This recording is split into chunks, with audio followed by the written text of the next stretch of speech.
Tucson Police is holding a news conference this afternoon to inform the public about an in-custody death that happened this morning. News 4 Tucson's Allie Potter joins us live with the latest details. Allie. Angelique, Chief Magnus says that he made a promise to Tucson to be as transparent as possible. And what happened in the middle of the night is an example of doing just that. He's calling this an in-custody death because this man technically died handcuffed while in police custody. The investigation is still in the very early stages, but this is what we know so far. It started out as a call from an elderly man in the middle of the night saying someone broke into his backyard.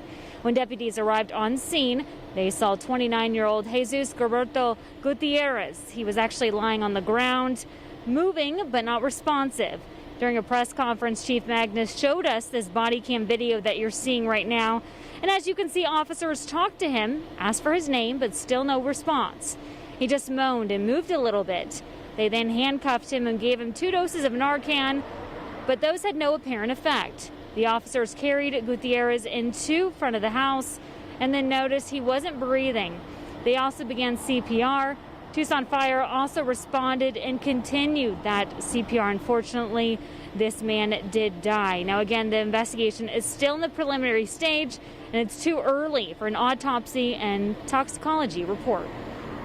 They contacted meds right away once they discovered Mr. Gutierrez, and then they requested that the EMS crew step it up based on his deteriorating condition a few minutes later.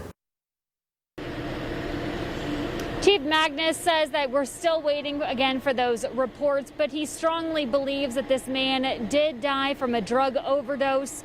And he said this would make it the 213th death so far this year in Pima County. And he said that is another example of just why it's very important for these officers to make sure that they have Narcan on them at all times.